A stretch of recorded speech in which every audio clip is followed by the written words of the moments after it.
తృప్తిగా పెట్టి మనం పంపిస్తే మనం ఏమనుకుంటుంది, అబ్బా చాలా బాగుంది బ్రదర్, మంచి భోజనం పెట్టారు, చాలా సంతోషం కదా. ఉదాహరణకు పెళ్ళికి పోయినాం అనుకో, పెళ్ళి బాగుంది అని ఎప్పుడు చెప్తారు? ఎప్పుడు చెప్తారు బాగుంది, చాలా భలే జరిగింది బ్రదర్ అంటే ఏమని అర్థం? భోజనాలు బాగుండాయని. ఒకవేళ పొరపాటున నీకు ఆ చికెన్ స్కిన్ అన్ని ఎముకలే పడ్డాయి, ఏ పెళ్ళి దీపం అన్ని ఎముకలే పడ్డాయి నాకు అంట. అర్థమైందా? అంటే ఒక భోజనం ఏం చేస్తుంది అంటే మానవుని యొక్క శరీరాన్ని తృప్తిపరుస్తుంది. అర్థమవుతుందా? అలాగే జీవజలమైన దేవుడు ఆత్మను తృప్తిపరిచాడు. నువ్వు ఆత్మీయంగా నువ్వు సహాయం చేసే స్థానంలో ఉండాలి. ఇతరులకు దేవుని స్వార్థను ప్రకటించాలి. అందుకే స్వార్థ కూడికలు పెట్టే ఊరికే కాదు. మన భారతదేశానికి అనేక మంది మిషనరీలు వచ్చారు. నేను భీమిలీలో మొట్టమొదటిగా సేవ చేస్తూ వచ్చిన. అక్కడ గ్రేవ్ యార్డ్ ఉంది. ఆ గ్రేవ్ యార్డ్లో ఇండియన్స్ సమాజం ఒక్కటి కూడా లేదు. ఎందుకు తెలుసా? మొత్తం అందరూ డచ్ వారే. మొత్తం అక్కడ వచ్చి ఇక్కడ సేవ చేసి ఇక్కడ పరిచరిసి ప్రాణాలను ఇక్కడే పాతి పెట్టబడుతూ వచ్చారు. ఒకవేళ వాళ్ళు స్వార్థంగా ఉండింటే, మోషేలాగా లేకుండింటే ఈరోజు మనకు రక్షణ వచ్చేది కాదు. మోషే మందకు నీళ్లు పెట్టాడు. నీ నా జీవితాల్లో, మనందరి జీవితాల్లో దేవుని వాక్యాన్ని ఇతరులకు పంచిపెట్టు వారంగా ఉండాలి. ఇది ధర్మశాస్త్ర ప్రకారం మొదటిది. రండి రెండోది చూద్దామా? రండి లేవియాకాండం 25వ అధ్యాయం 35వ వచనం. Leviticus chapter 25 verse 35. లేవియాకాండం 25:35 చదవండి. పరవాసి అయినను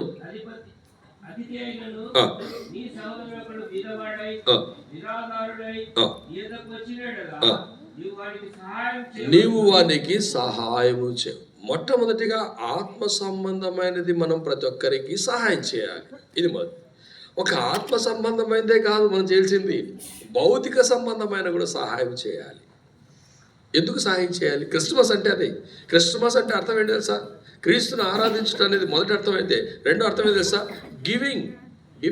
God has given his own son for us. దేవుడు లోకమును ఎంతో ప్రేమించెను కాగా తన అద్వితీయ కుమారుడిగా పుట్టిన వాని యందు విశ్వాసం వచ్చి ప్రతివాడును నశింపక నిత్య జీవం పొందినట్లు ఆయనను మన కొరకు అనుగ్రహించను. కుమారుడిని అనుగ్రహించాడు ప్రభు. He has given his only son for us. Giving. Christmas సందర్భంగా నేర్చుకోవాల్సింది ఏంటి తెలుసా? మనం ఇవ్వాలి. బట్టలు ఇవ్వచ్చు, బెడ్షీట్లు ఇవ్వచ్చు. అర్థమైందా? మన జోబులో నుంచి డబ్బులు బయటికి రావు. అర్థమవుతుందా? ఊరోళ్ళ సమయత మొత్తం పంచేస్తాం. ఊరోళ్ళ సమయత ఏం చేస్తాం? పంచి వల్ల ఫోటోలు కూడా దిగుతాం కావాలంటే. ఇతరులకు సహాయం చేయాలి. ప్రభు మనకు సహాయం చేసిన కొలది ఇతరులు మనం సహాయం చేయాలి. బైబిల్లో రాయబడింది, నువ్వు బీదవారిని, దిక్కులేని వారిని నీ ఎంట చేర్చుకోమనుంది. విధవరాళ్లకు సహాయం చేయమని బైబిల్ ఉంది.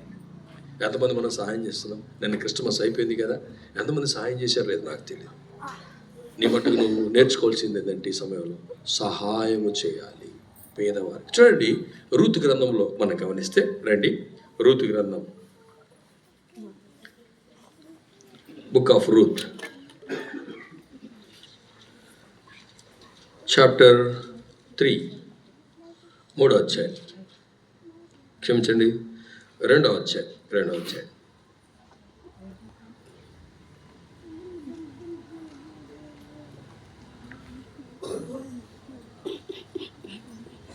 16-17 మరియు ఆమె కొరకు విడిచిపెట్టుడి, గద్దింపవద్దని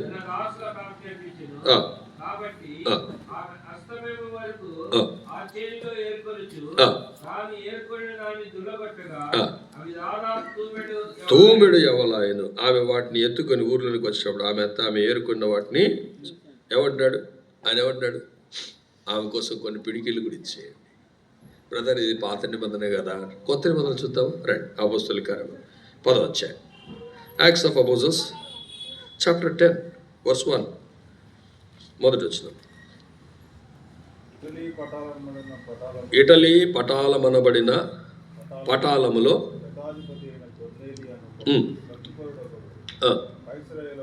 కైసరులో ఉండి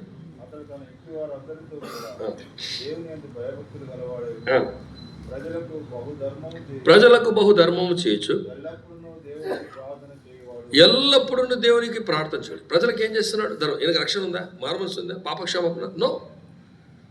కానీ సహాయం చేస్తున్నాడు. ప్రభు అన్నాడు, కొర్నేలి నీ ధర్మ కార్యములు దేవుని ఎదుగు చేయి.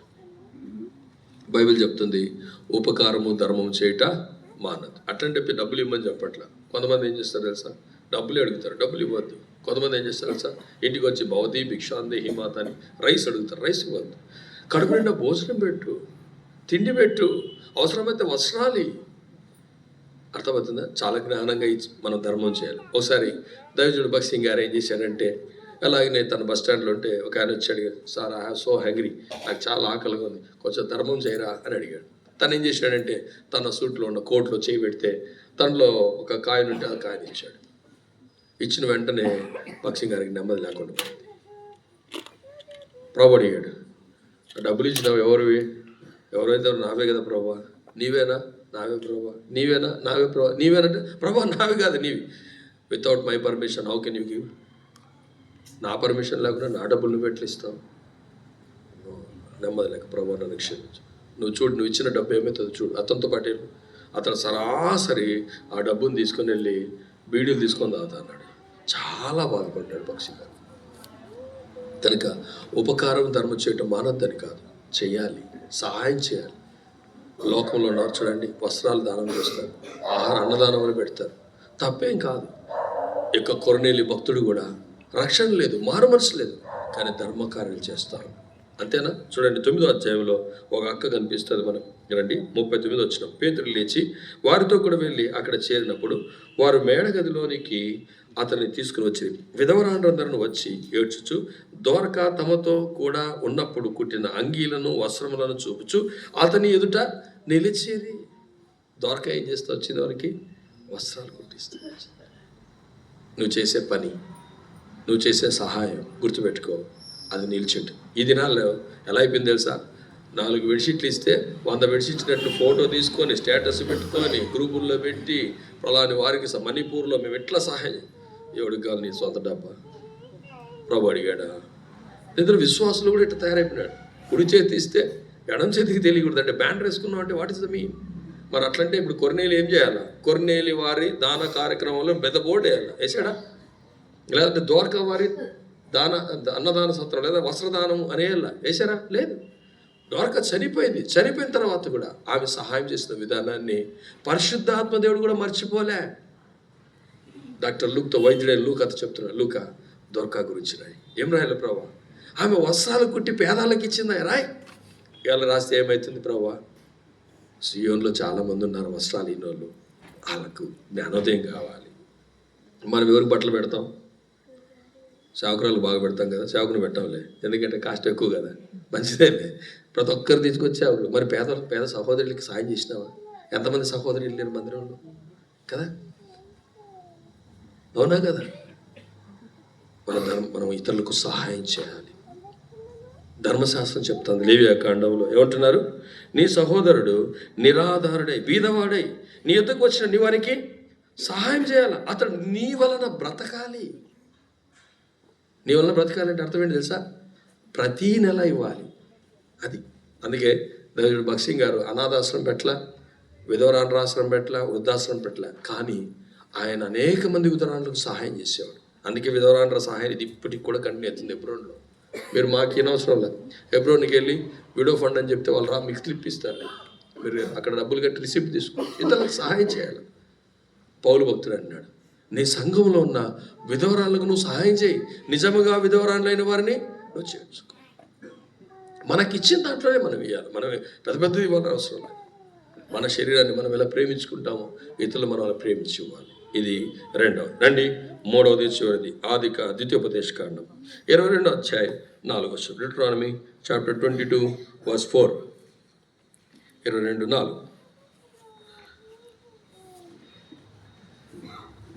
నీ సహోదరుని గాడిద గాని ఎద్దు గాని త్రోవలో పడి ఉండుట నీవు చూచిన యెడల వాటిని చూడనట్లు కన్నులు మూసుకొనక వాటిని లేవనెత్తుటకు అగత్యముగా సహాయము చేయవలెను. అంటే ఆపదలో నువ్వు సహాయం చేయాలి. మొట్టమొదటిగా ఆత్మీయంగా సహాయం చేయాలా, రెండవదిగా భౌతికంగా సహాయం చేయాలా, మూడవదిగా ఆపదలో సహాయం చేయాలి. ఒక వ్యక్తికి యాక్సిడెంట్ అయితే పడిపోయినారు, మనం ఏం చేస్తాం చెప్పండి? మనకెందుకు వచ్చిన రిస్క్ కదా. కొంతమంది ఈ దినాల్లో అది కూడా ఒక వేషం వేస్తారు. ఏంటంటే బైక్ పడేసేది, రక్తం గారినట్లు పడిపోండేది మధ్యరాత్రులలో. మళ్ళాంటిలో పోయి సహాయం చేస్తే లోపల తీసుకెళ్ళి 4 సాగు కొట్టి దోపిడీ చేస్తాను. అర్థమైందా?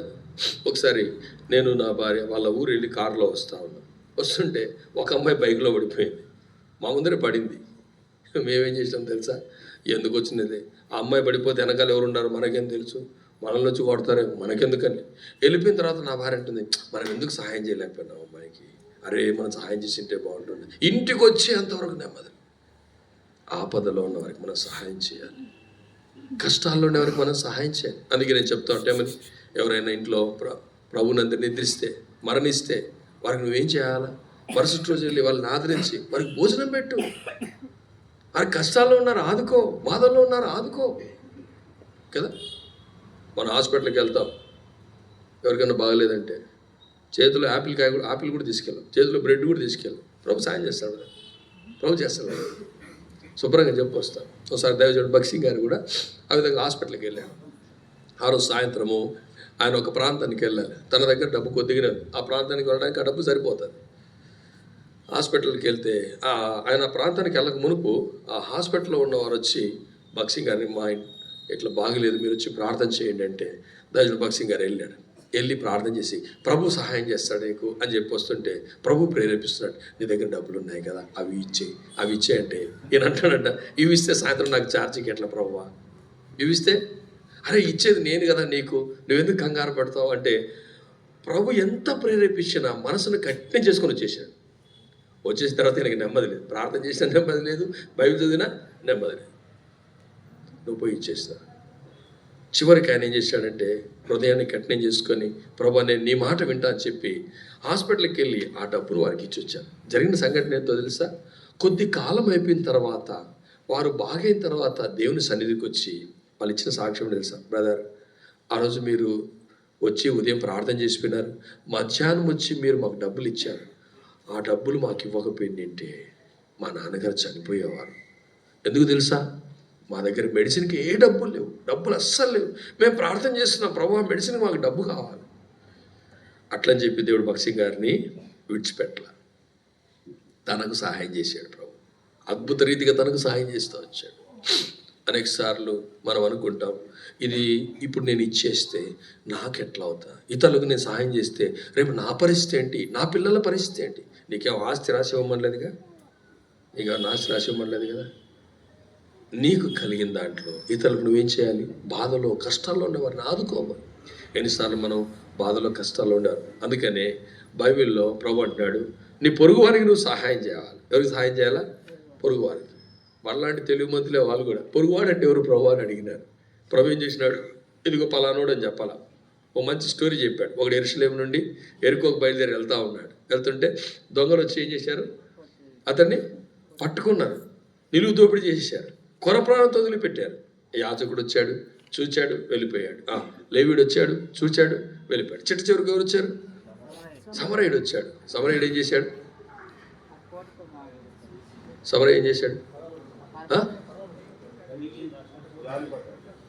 దగ్గరగా వెళ్ళి చూశాడు. వాళ్ళు చూచి వెళ్ళిపోయినారు, కానీ సమరయుడు మాత్రం దగ్గరికి వెళ్తేనే వారి బాధ అర్థమవుతుంది. దగ్గరికి వెళ్తేనే వారి మనసును మనం అర్థం చేసుకోగలం. దగ్గరికి వెళ్తేనే వారి కష్టాలు మనకు తెలుస్తాయి. మనకు అనుకూలంగా ఉండి మనకు సహాయం చేసేవారైతే, లేదా మనకు రిలేటివ్స్ అయితే, లేదా మనకు వీళ్ళు ఎప్పుడైనా ఉపయోగపడతారనేటట్లుంటే మనం ఎంత దగ్గర పోతామో. దగ్గరకి వెళ్ళి చూస్తే పరిస్థితి అర్థమైంది. నూనె ద్రాక్షరసాన్ని పోసాడు, తన వాహనం మీద ఎక్కించుకున్నాడు, పూట కులవాని ఇల్లు చేర్చాడు, 2 దేనారాలు ఇచ్చాడు. అంత మాత్రమే అన్నాడు, ఇంకా ఖర్చు ఏమైనా సరే నువ్వు పెట్టు, నేను మళ్ళా వచ్చి తీరుస్తాను. ఇప్పుడు చెప్పు, ఎవరు నిజమైన పొరుగువాడని ప్రభు వాళ్ళని ప్రశ్నిస్తే చివరివాడే. అందుకని చాలామంది హెల్పింగ్ నేచర్ ఉండే వాళ్ళు ఏం చేస్తారంటే వాళ్ళ సంస్థకు గుడ్ సమరిటన్ అని పెట్టుకుంటారు. మీరు కావాలంటే నెట్లో గుడ్ సమరిటన్ అని పెట్టండి, ఎన్ని వస్తాయో ట్రస్టులు, సొసైటీలు, ఆర్గనైజేషన్ చాలా ఉంటాయి. ఎందుకు తెలుసా?